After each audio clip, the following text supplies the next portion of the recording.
Does a dog have Buddha nature? No. One of the most famous Zen koans of all. A monk asks Joshu, does a dog have Buddha nature? No, comes back the reply. And of course we all know that a dog, in that sense, does have Buddha nature. Or we could ask the question, a similar question.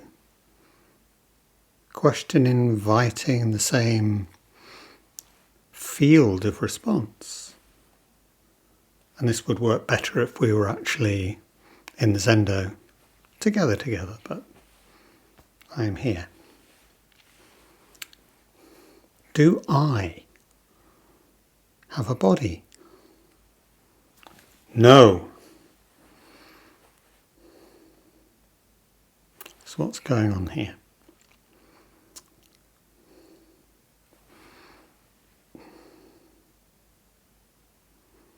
Does the dog have Buddha nature, which is to say, is there the dog on one side and Buddha nature on the other? So we talk about something having properties, don't we? It's yellow, or it's, I'm happy, or, Does the dog possess Buddha nature? Two separate things. A dog extending through time, being its own thing, and then on the other, this thing called Buddha nature.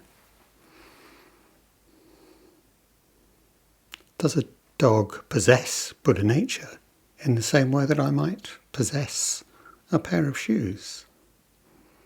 Go out and buy one. No.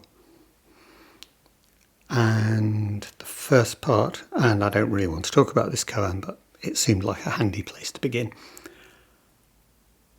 The first part of our response to this is to understand that a dog is Buddha nature, just like any other being. It's through and through Buddha nature. Buddha nature is what it is. It's not something separate. It's not a quality it might or might not possess, it might own. So what I really want to do this evening is to ask you about your relationship with your body. Is this body something you possess? Is this body something you own? Something separate? And again, we can think of all kinds of clever responses, or what we think the right answer is, or some stuff like that. But this is experiential. This is the point. This is Zazen. This is, how is it with your body right now? How's it? How are you doing? What are you experiencing? And when you're experiencing this experiencing, is this you? Is this separate from you?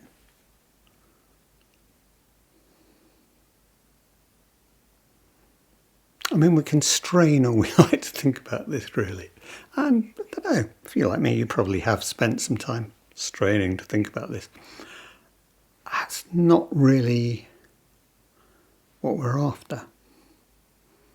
We can play some thought experiments. Maybe that might be useful.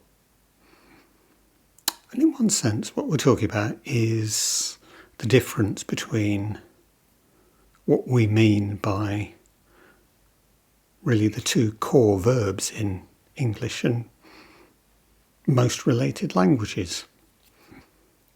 Being and having. We use them in many different ways, but I think there's a really significant difference here. Because it's a good way of just reflecting or experiencing separation and non-separation.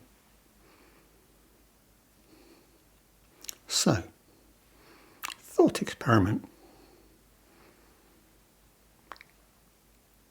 Can I imagine being me in another body? This might be a body I know or a body I can imagine, or if you're that way inclined, say, hey, we can upload you to the cloud now, and it'll be every memory, every thought, every emotion, every feeling you've ever had, and it will all be there. Instant access. Is that me? What am I? Am I, we were talking about this a bit last week. Am I my memories, my ideas, the continuity of my feelings? Is this what it's about? It does make me, in one sense, kind of downloadable, or just, no, imagine having a different body. Can I imagine that? Can I imagine that I'm somehow shiftable? That I'm ultimately nothing to do with this?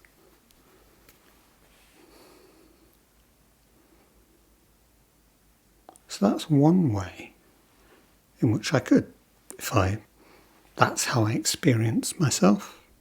No, I have a body. Whatever we think this I is, I have a body. And there are absolutely times when we all experience ourselves much more in that mode, when we experience our body as instrumental or as something performing the way we want to, or something not performing the way that we want to. Or maybe when there's a problem, or maybe, well, it's different when I look in the mirror. It's different when I'm feeling. So come back. How? This moment, sat on a cushion or chair or whatever it is. Here, now. How is it with you? How is it with this body? Your body, in whatever sense you're experiencing that now. How much of your experience are you actually aware of while we're just here in the moment? Are you aware of the pressure of your torso on the cushion, chair, whatever it is? You're aware of the other sounds around you. Hopefully you're paying some attention to what I'm saying, but what about the rest of the soundscape? Is there smell, taste? What about internal sensation, comfort, discomfort? What's my relationship with this body? Of course, when we're practicing awareness, the other thing we can do is say, let's bracket out the ideas, let's bracket out the memories, the anticipations. Let's bracket out all of that. I am simply this observing being, this being that is aware. I am, and even Joko talks in these terms sometimes, I am the observer. I am observing of whatever turns up. This is one, and in a sense, perfectly reasonable approach to what we're doing with our Zazen. Yeah, I'm just whatever turns up. I'm aware.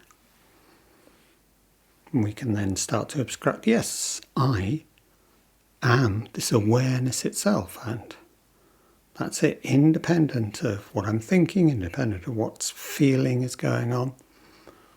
I'm simply this awareness. Okay?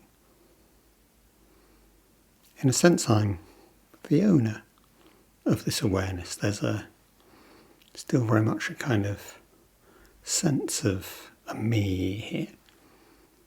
And am I making this me a kind of personal me? Me as in not you and not you and not you and not you. Or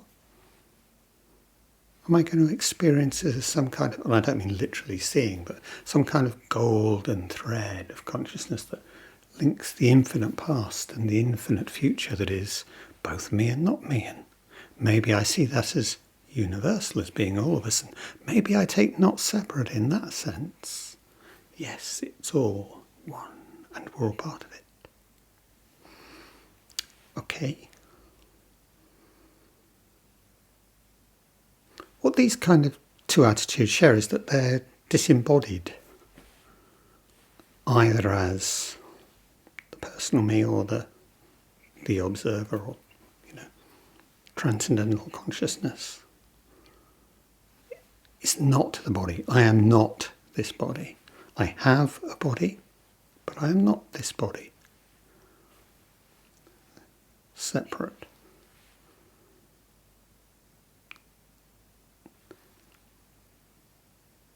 When we're moving in this kind of territory, there's a temptation. And it's a temptation which, to be honest, a lot of what we read and a lot of what we hear about sitting and meditation, and maybe even Buddhism, kind of leads us to believe that this is actually what it's after. That, if only I can become still enough, if only I can become quiet enough, if only I can really stop this play of thought, play of emotion, play of feeling, this stuff that keeps coming up in me, the pop songs, the memory about breakfast, whatever. If only I can just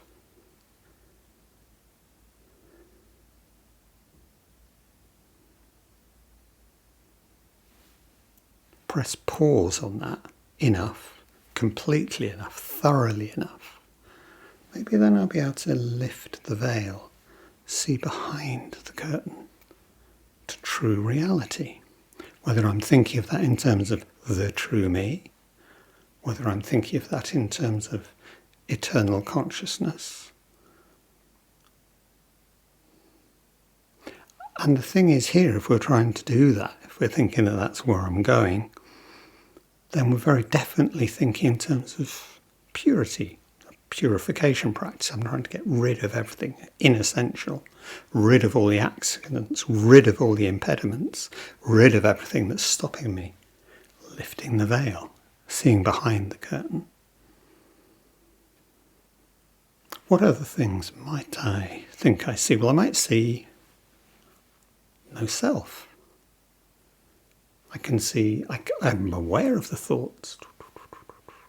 I'm aware of the feelings arising, ceasing. But I also stop feeling that relentless pressure of there being a me, an intention, a purpose with a history. Maybe I can actually just let go of that, put it down. Relief. Space. Or maybe I know a little bit about emptiness. And they go, actually, yeah. Damn it, I get it.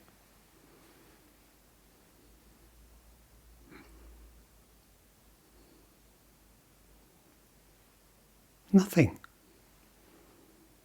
It's all insubstantial. There's no solidity to anything. And then, of course, I can remember the stuff I was reading about atomic physics, and yes, matter is mainly empty space anyway. I get it. It all comes together. Maybe add in a little quantum physics or something. And I kind of, okay, I've got an answer for all of this. But then I get up, then the bell rings, or somebody comes to the door, or I remember breakfast. It's a long time ago now, quite hungry. Something changes, something shifts, and maybe that feeling persists, maybe that kind of feeling of insight persists, and maybe it just collapses, maybe it hangs around for a day, a week, a month. And then, as it inevitably changes, well, maybe I now feel that I genuinely have some insight and some understanding. Or maybe I experience this not experiencing the world like that as a loss. Some kind of failure on my part. Maybe I can recapture it. Maybe if only I practice longer, if I practice harder, maybe I'll be able to get that feeling back. And where am I then? Well, certainly I'm not in the present moment, as we say. And certainly I experience all the actuality of my life as it is just this series of irritating impediments to me getting back to where I was, what I thought. And I'm not wanting to dismiss any of those experiences, and they can be hugely useful. They can help us really gain some purpose in our practice. They can encourage us along the way. But there's a sense in which they can all be unbelievably misleading as well. And this is one of the reasons why we have the teachings. It would be great if we could just sit down, sit long enough, sit seriously enough, you'll get it. Sit down, shut up, see what happens. Great advice. But actually, it's really helpful to have some reference points to see, well, where we're going round in circles, where we found a blind alley and we keep pushing against the wall and nothing happens, or, hand gets sore or whatever. Or we give up and we go away because, well, I had it, and I lost it, and whatever. So, the teaching. Let's go back to our old friend Nagarjuna, the great philosopher of the Mahayana. Codependent arising, or whatever formula we want to use. Well, okay, useful. In terms of the no self, I'm aware of the thoughts, I'm aware of the feelings, but I don't feel that pressure of me. I don't feel that sense of self in connection with it. Thoughts without a thinker. And in one sense, that's a really nice way of putting it. Oh yeah, I get it. Thoughts without a thinker. Do I need a thinker? And actually the answer is, well, yes, I do, because what is a thought? A thought is something which a thinker thinks. What is a thinker? A thinker is something which thinks a thought. What Nagarjuna was trying to get at with the idea of codependent arising is that you can't talk about either of them independently. They arise together. This is actually, and we'll tease this out in various directions forever. This is both a profoundly simple point, but the consequences are unbelievably vast. Codependent arising. No thought without a thinker, no thinker without a thought, but they don't exist independently. They literally arise as one. There's no owner. There's no possessor. There's no having. The thinker doesn't have the thought doesn't have the thinker. They arise together as part of one thing, which is infinitely connected with every other thing. And in fact, this thought thinker is just Okay, us drawing a line around something and going, yeah, okay, thought thinker, fair enough, we can describe that. It's not a separately existing thing in itself. It's just part of this infinite play. No essence, no identifiable kernel, no nugget at the root of anything. Just this relationship, and this thought thinker or feeling feeler is just one of infinite number of instances called into being together. Codependent origination, codependent arising. So in terms of my experience, I can say my sense of I, my sense of being me, arises together with my awareness of this, with my experiencing of this. I come into being as the thinker of the thought, the feeler of the feeling. The thing feeling its bum pressing into the cushion. The thing being aware of a background hum that we call tinnitus. The me coming into being, thinking the me coming into being as the speaker, talking to you now.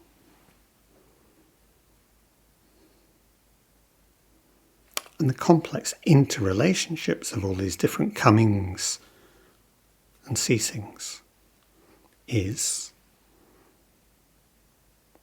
in its trying to make sense of its own complexity, what I call me, what you call you.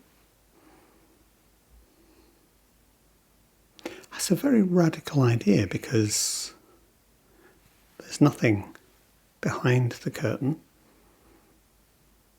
There's ultimately no separation. No dog on one side, no Buddha nature on the other. No me over here and body over there.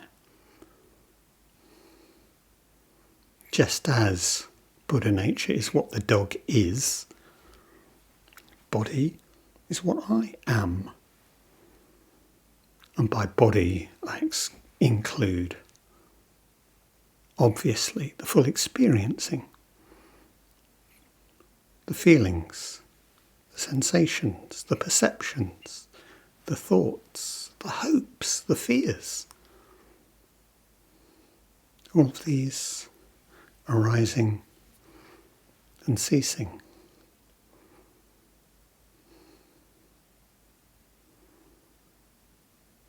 It's complicated, and obviously, well, we've done quite a bit where we say, no, be this body.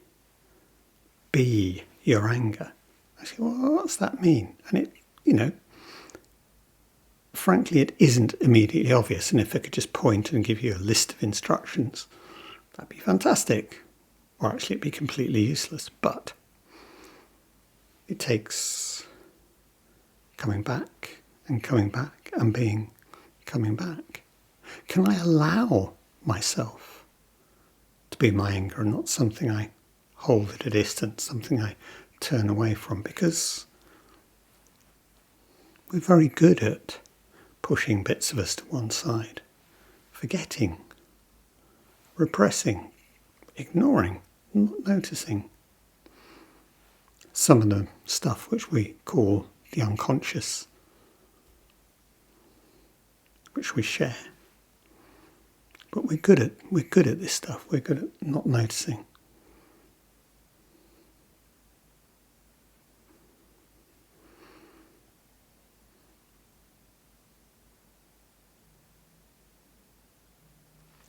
If I'm being this body, I'm acknowledging, not in an abstract intellectual sense. Acknowledging is maybe the wrong word, maybe just allowing the perception that I am this world. I am not separate from this world of embodiment. And sometimes that's easy. on a good day, in the sunshine, eating something really delicious. Fairly easy to make that identification. I am this body, obviously. Hopefully in my Zazen, begin to feel into the different sensations, the different emotions passing,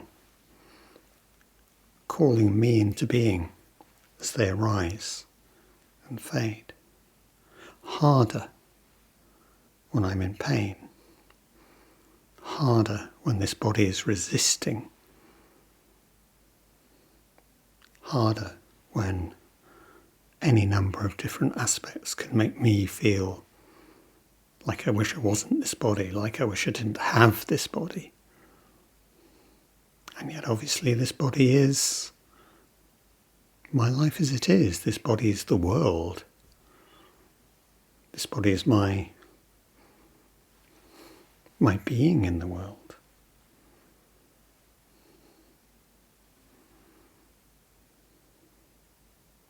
So I thought I'd come back to the dog. And as a kind of supplementary ask, why a dog? Why does the monk ask Joshua about, does a dog have Buddha nature? We know, according to the teaching, all beings have Buddha nature. Why choose a dog? Does that fly have Buddha nature? It doesn't have the same resonance. What is it about a dog? I suppose, kind of for me, it's dogs are very physical, their embodiment. Licking, smelling, sniffing out, running around, digging, being enthusiastic, being sleep itself. And we have a very ambivalent attitude towards them. Man's best friend, but also, you treat me worse than a dog.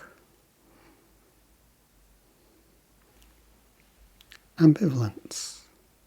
And also, what is it? As we talk about ourselves in relation to dogs, well, I am the dog's master.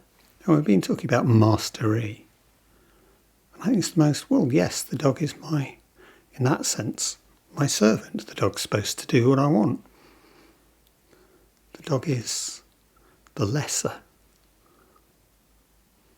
I am the greater.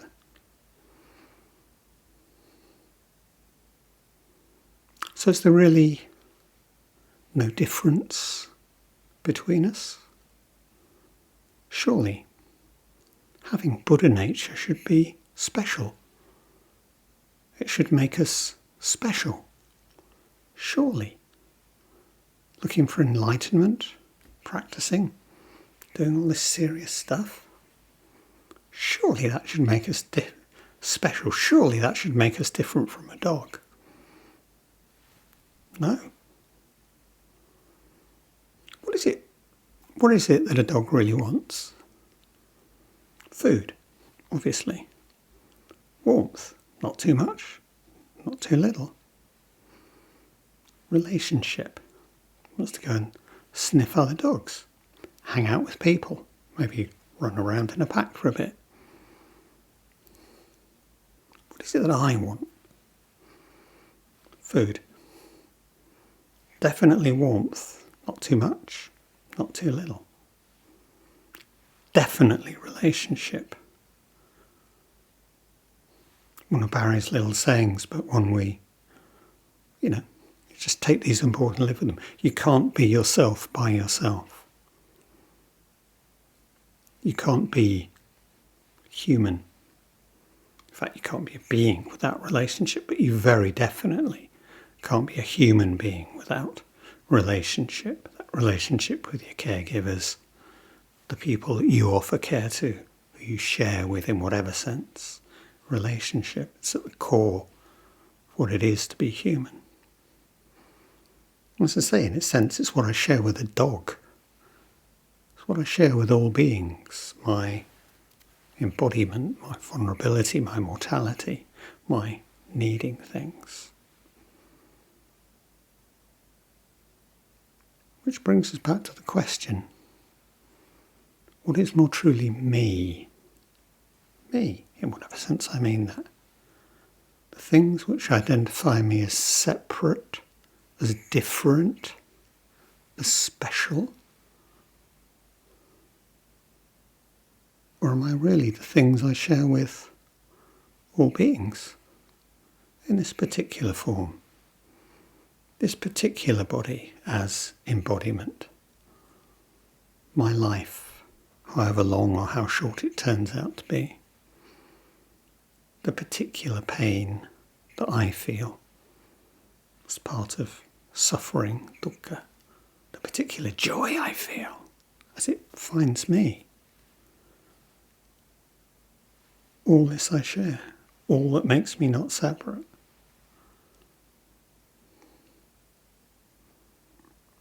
Which is me? The separate or the not separate?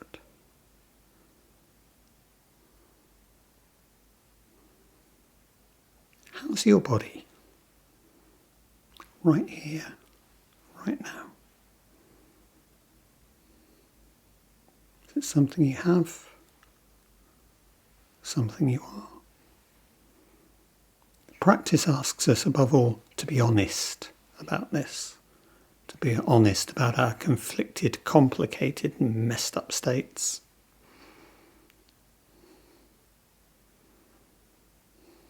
Do I have a body? No. Let's sit. Let's share. Let's see where this goes.